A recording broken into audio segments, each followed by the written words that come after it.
जय श्री कृष्णा। आज गुरुवार के दिन आइए सुनते हैं भगवान विष्णु की यह कहानी। एक बार दुर्वासा ऋषि ने इंद्र को हार भेंट किया। इंद्र ने हार पर विशेष ध्यान नहीं दिया और अपने हाथी ऐरावत के दांत पर उसे रख दिया। ऐरावत ने उसे नीचे गिरा दिया। यह देखकर दुर्वासा क्रोधित हो गए। दुर्वासा ने इंद्र और सभी देवताओं को सारी शक्ति क्षीण होने का श्राप दे दिया। श्राप के कारण इंद्र और अन्य देवता अपनी शक्ति खो बैठे और असुरों के साथ युद्ध में हारने लगे। बाली के नेतृत्व में असुरों ने पूरे ब्रह्मांड पर अधिकार कर लिया। जब कोई रास्ता नहीं बचा तो इंद्र ने विष्णु से सहायता मांगी।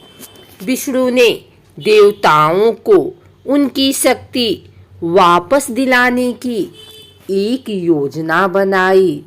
उन्होंने देवताओं से समुद्र मंथन करके अमृत निकालने को कहा, जिसे पीकर वे अमर हो सकते थे और अपनी शक्ति वापस पा सकते थे।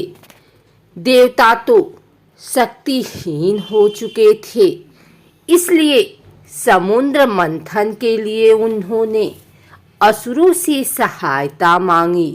देवताओं और असुरों ने मिलकर समुद्र मंथन शुरू किया।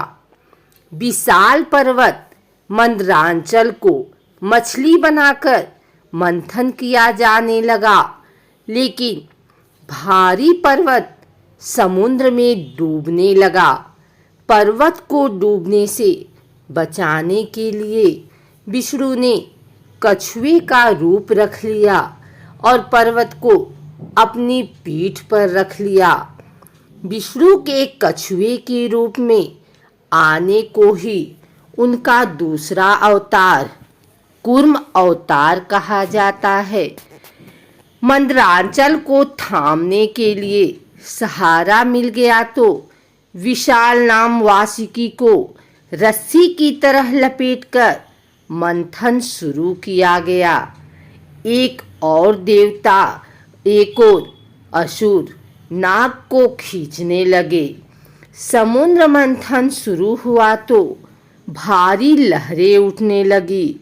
उससे बहुत तीव्र विष हलाहल भी निकला। देवता डर गए, क्योंकि नीला विष पूरे विश्व को नष्ट कर सकता था। वे सब मिलकर शिवजी भगवान से रक्षा की विनती करने लगे। शिवजी ने प्रकट होकर सारे विष को पी लिया। इस विष को उन्होंने गले से नीचे नहीं उतारा, बल्कि गले में ही रोक लिया।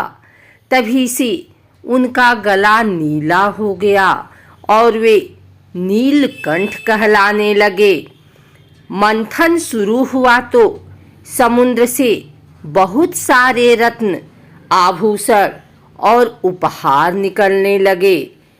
इच्छा पूरी करने वाली गाय कामधेनु, धन की देवी लक्ष्मी, इच्छा पूरी करने वाला पेड़ कल्प वृक्ष और अंत में हाथों में अमृत कलश और आयुर्वेद लिए धनवंतरी निकले।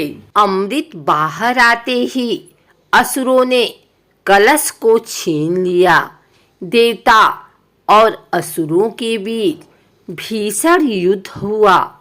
अंत में विष्णु ने सुंदर युवती मोहिनी का रूप धारण करके असुरों को ललचाया और उनसे अमृत छीन लिया।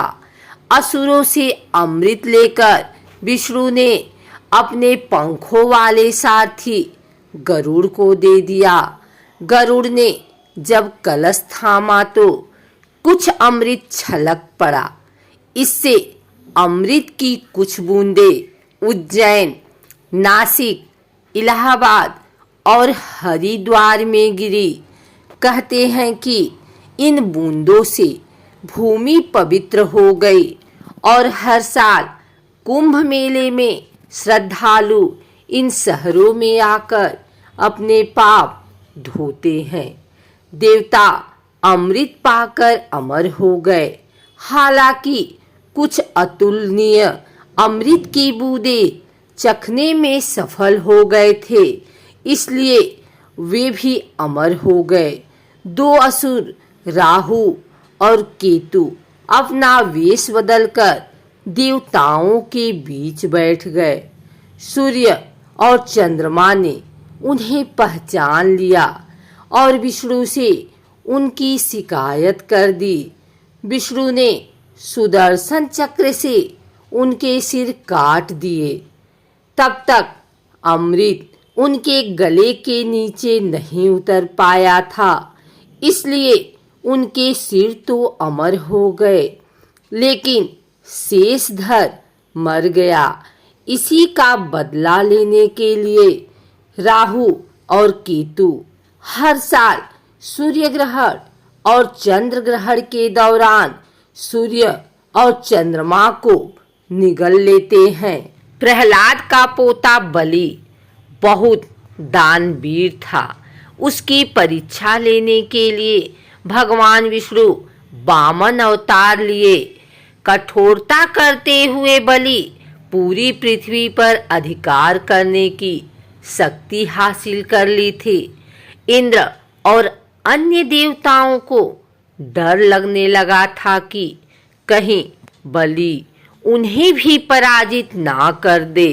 उन्होंने विष्णु से मदद मांगी। विष्णु ने एक निर्धन ब्राह्मण के घर जन्म लेने का निश्चय किया था। एक दिन वह बलि के पास पहुँचे और उससे भिक्षा मांगने लगे।